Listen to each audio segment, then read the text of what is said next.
Hey everybody, this is Alex Merced from alexmercedcoder.com, and in this video, this is going to be my class, Masterclass, or Masterclass on classes. This one I would recommend that you watch the Objects Masterclass before you watch this, because at the end of the day, classes are really just an abstraction over using objects, over the whole prototype thing. Okay, so essentially what you're just doing is you're just creating your own object types. And then basically you're, instead of creating your own function to a factory function, the class constructor does it for you. Which is a little bit different than other languages, because in other languages you don't have objects like you do in JavaScript. You don't have a freestanding data type of keys and values of any data type like you do in JavaScript, where you can just make an object on the fly with whatever data you want. So that's unique.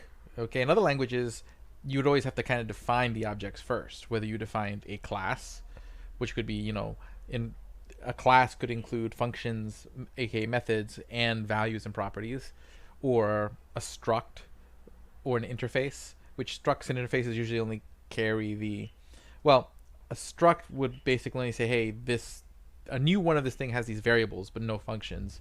And then an interface is usually just a description of what a piece of data should look like, which does exist in TypeScript. But point is, in other languages, you would have to create these other things before you created this, flexible data type. And that's what's cool about objects in JavaScript. But classes are sort of, they're here, and they work like they do in other languages, where you can create a class and create new instances of that class and whatnot. So far, I've probably lost you already, because I was a convoluted meandering behind the inner guts of JavaScript. But now we're going to get to our main presentation. Okie dokie. So basically, a class just allows you to define your own type. So we'll say, let's say we wanted to create a dog class dog, and generally you would uppercase it. You don't have to; it's just this convention. So you say class dog, and then you put 2 curly brackets. And then basically what you're doing is, in here, is you're defining any properties of all dogs. So every dog will have whatever's inside these 2 curly brackets. Right now I won't put anything in there yet. Okay, so there's dog.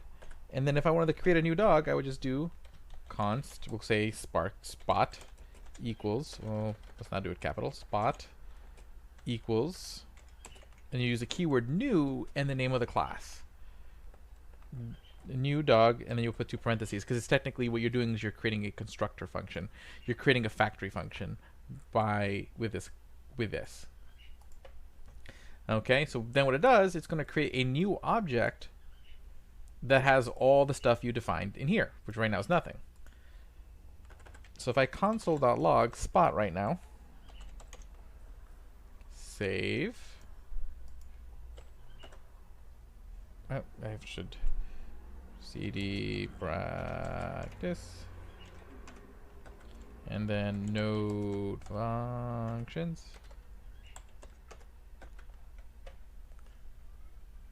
Okay, and you see it just basically created an object called, and then you can tell it's an object of type dog. Okay, you might be familiar with this syntax with some of the other things that are already built into JavaScript. Like if I created a new date, if I wanted to create the date for today, const today would be equal new date, because it's an object, it's a class built into JavaScript. Now if I were to console log date or today, let's see what happens. Save.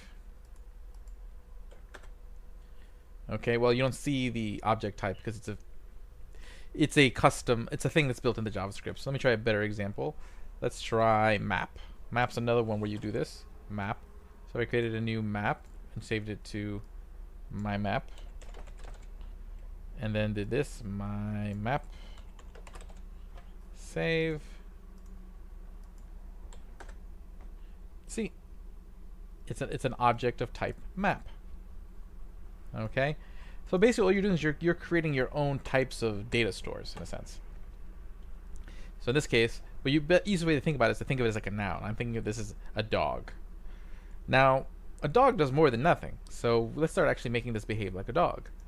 So let's give it some methods. Methods are functions. So you can give methods to an individual object, but here you can make sure that all dogs have a function right out of the gate. Okay, so let's see here.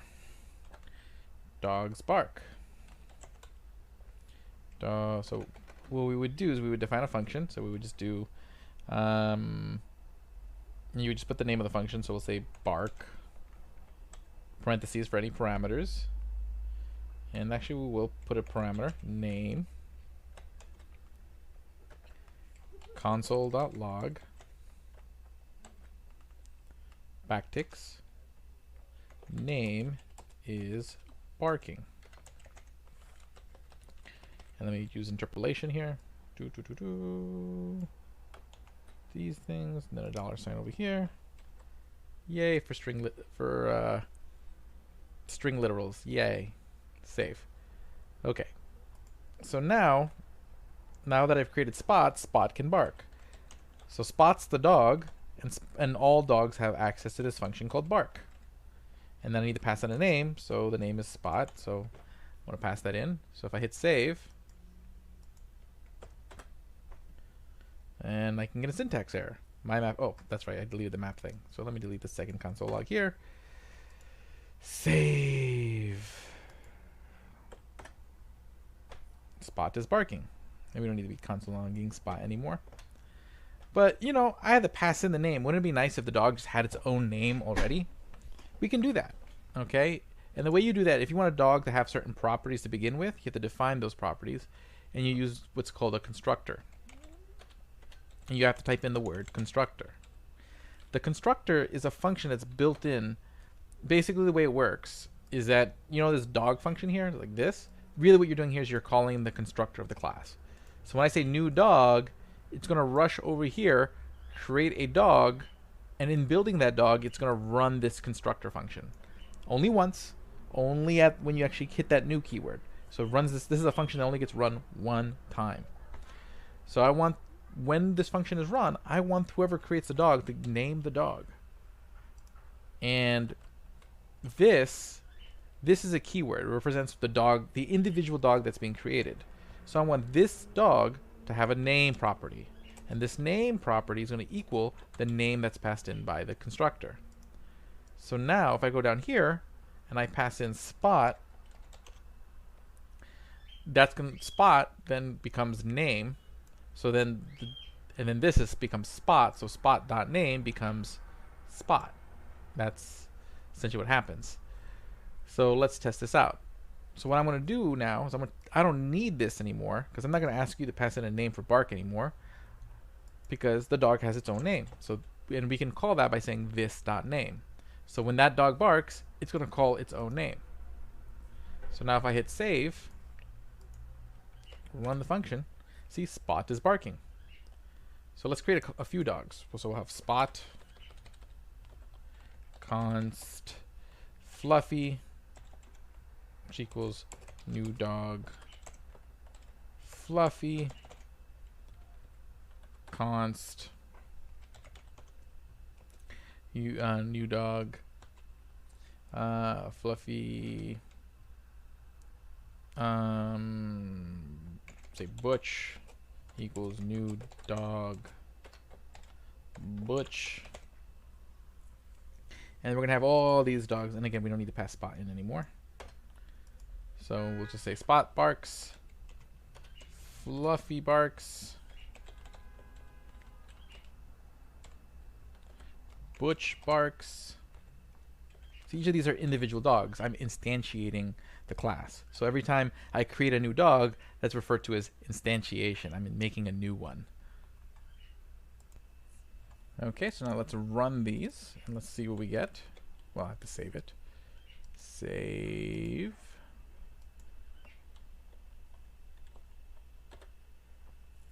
And see, Spot is barking, Fluffy is barking. And since you know all dogs are going to look alike, you can kind of play with that. So let's create a dog. Let's say these dogs bite each other. Okay, so I create a function called bite. And what I want you to do is pass in the dog they're biting. So you'll pass in a dog that's being bitten. And we'll do this, console.log.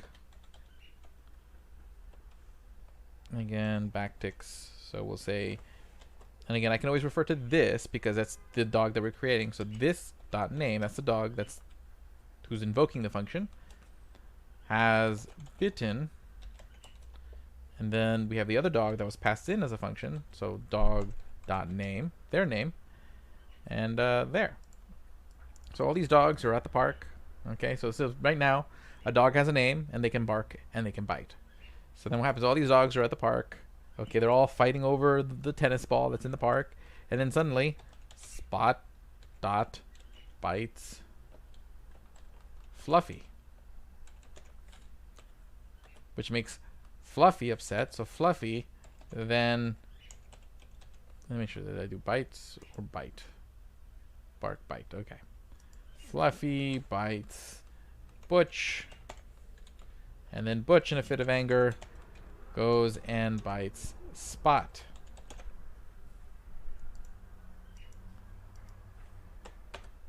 Okay, so Spot is barking, Fluffy is barking, Butch is barking, Spot has bitten Fluffy, Fluffy has bitten Butch, Butch has bitten Spot. So now we can pass the information between these different instances of the class, because each dog is an individual dog. I'm just creating it based on this template. That's the beauty of classes. You're creating a template for creating an object. So even though Butch is its own standalone dog, because if I console logged all three dogs, console.log Spot, console.log Fluffy, console.log Butch.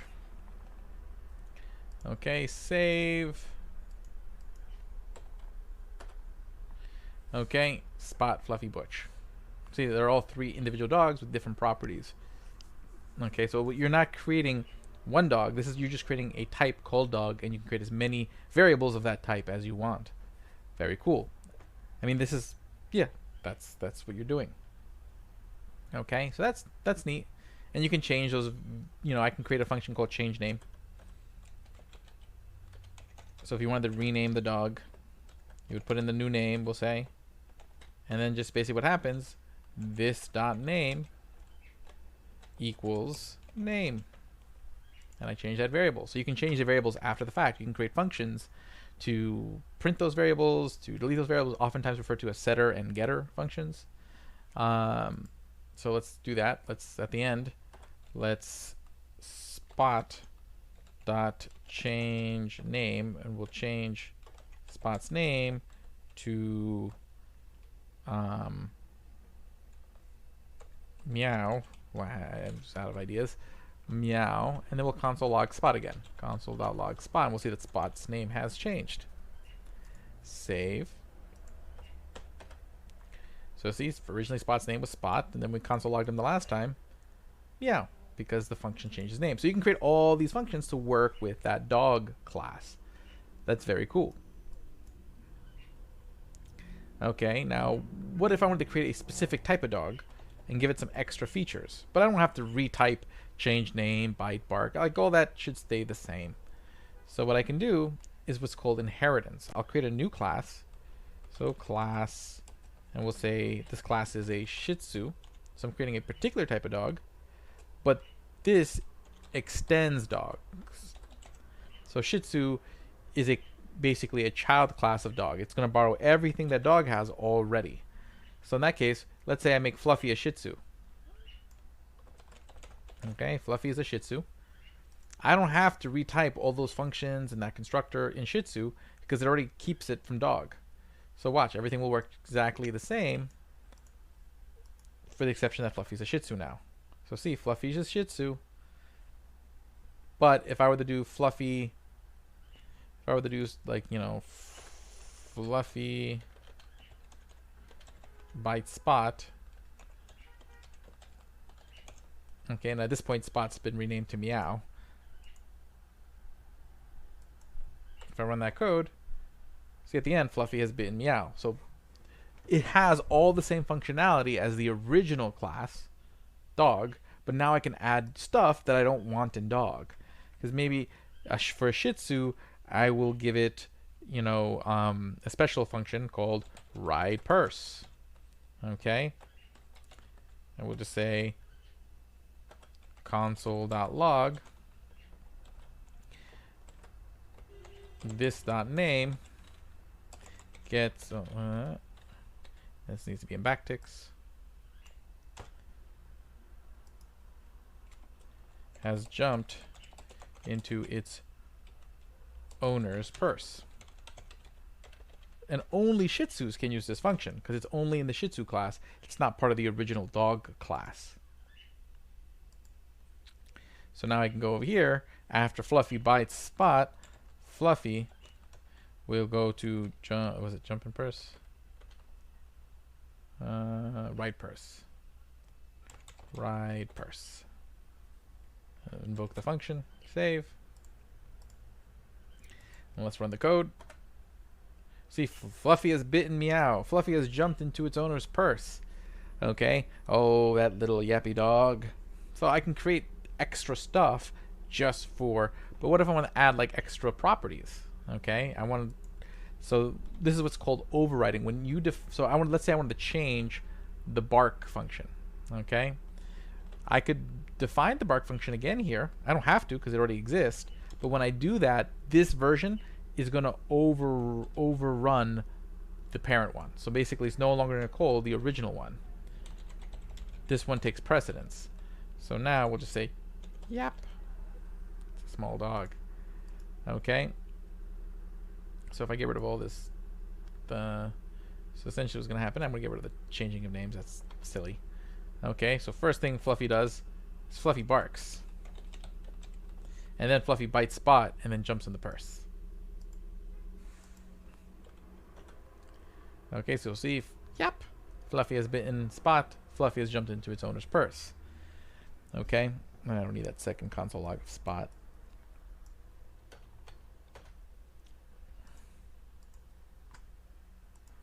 Okay, so basically what happens is that instead of calling, because again, if I were to do Spot.bark and Spot barks, it's going to be a little bit different.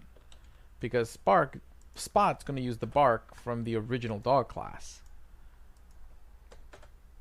So see, Spot is barking. But then Fluffy goes, yep! And then Fluffy has bitten Spot, and then Fluffy has jumped into its owner's purse. But let's say I did want to still use the original bark function on top of the yapping. So let me go over here to Shih Tzu. Whenever you want to use, so whenever you're overriding a function, meaning you're creating a function that's going to replace the parent's version of it, there's a function you can call super. And what super does is just says, call the original one. So what it's going to do, it's going to call the original version of bark and then do the console.log yap. So it's going to go to the parent class and say, oh, here's the old version of bark. Let me use that real quick. Okay, so if I run this now, I get an error. Super keyword unexpected here. Where did I use it? Super. Why? Oh, I think I need to do like super.bark. There we go. So that will use the parent's version of bark. Save. And there we go. Okay, so now it says Fluffy is barking. Yep. Because basically both lines are running. Okay, always think super is referring to the parent. Super is always saying, let's go back to the original class that this is extending and see what we got here. Cool. Now, what if I want to add more properties? So I want to give Shih Tzu's hair. So I want to do constructor. Problem is, the minute I define this constructor, it now overrides the original constructor, which assigned the name. But I still want the name to be assigned. So I need to do something about that. So I'm going to define the constructor, and I still need the name passed in, but I also want hair passed in, or hair color. Now I could just redo the name thing, which is fine here, but like later on you may have a class that does a lot of work in its original constructor, and you don't want to have to retype all of that. So if I want to call the old constructor on top of it, I'll just type in super. Here I do just type in super and pass in the name, because name is the only thing that this old constructor needed, just the name. So I'm just going to give it that. and let it do its thing. But the only thing that isn't done by the old constructor is assigning the hair color. So that I'll do here. So this dot hair color equals hair color. So now when we define Fluffy, we can add another parameter of, we'll say, brown. It's a brown Shih Tzu. Okay, I hit save. And we can see Fluffy still gets the name assigned. The reason is the name was passed in to the parent constructor. So it got passed up to here, which then took that name and then assigned it to the object's properties. So there we've learned inheritance, you've learned overriding, you've learned how to make use of the parent's stuff when you override. So that's most of the stuff you need to know for classes. Then it's just a matter of just building out what you need. But there's one more thing I want to talk about. Let's say you wanted to create a utility class. So like literally like the math. You ever seen the math object as like, like math.random? That's what I'm talking about here. So you notice how you don't have to make a new math. I never have to do like const math equals new math. So while math is a class per se, its functions are what's called static, which means you don't need to create a instance of math to use all those methods. So how would I do that? So let's say I wanted to create an object called, like let's say I wanted to create a dice object. Okay, and you don't need to sit there and make a bunch of dice. So we're going to say class D20. Okay, and so that's a 20-sided dice, and all I want to do is have a function called roll. Okay, but I'm going to preface it with the word static, because if I don't use the word static, then it's going to make me have to make an individual D20 to use it. So I put in the word static, then I'll put in the word roll, and then I define my function. And all this is going to do is return a random number. So we math. So let's just do this, math.floor. Okay, and inside there it's going to be math.random. Okay, and then that's going to be multiplied by 20. And that'll return me a random number, be the 20. So now, if I want to just roll the dice, pun intended, okay, I can just do d20.roll. And notice I did not have to do a new d20. It's a static function. So now I can create, now if I roll, and I want to console log that result, so let me do this. Console.log. Save. See, and then I just do it again. And now I have a d20. Okay. Okay, so I can, or I could create like a dice object that allows you to roll different types of dice and whatnot. But again, instead of you having to instantiate your own, each individual dice, being like, okay, new d20, new d20, new d20, by giving it a static function, you can just call it on the object itself like this. So that's another thing you can do. Useful if you want to do something like that, okay? Or if I wanted to create like a class called bag of dice. So instead of you having to create your own bag of dice, it's just a static bag of dice. So static means you don't have to instantiate. I can just call it on there, okay? Now if I created, yeah. That's basically what it does. I don't have to instantiate it. And that's pretty much all there really is the classes in JavaScript. They are adding new features. I think they're going to be adding static properties. So it'd be the same thing, but with variables. Like,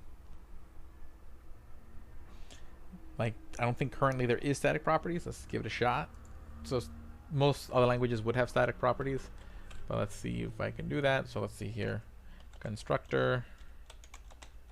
Oh, well, you would need to define the properties in the constructor, and the constructor is only invoked when you instantiate. In static, you don't instantiate, so that's what they got. That's why they got to do that. Okay, so I have to wait till they actually release that feature to JavaScript. But theoretically, a static property would work like this. If I wanted to do like static, number of dice equals 6, and then I would have this property that I would then be able to console.log. I'm pretty sure this doesn't work yet. Console.log, we'll give it a shot.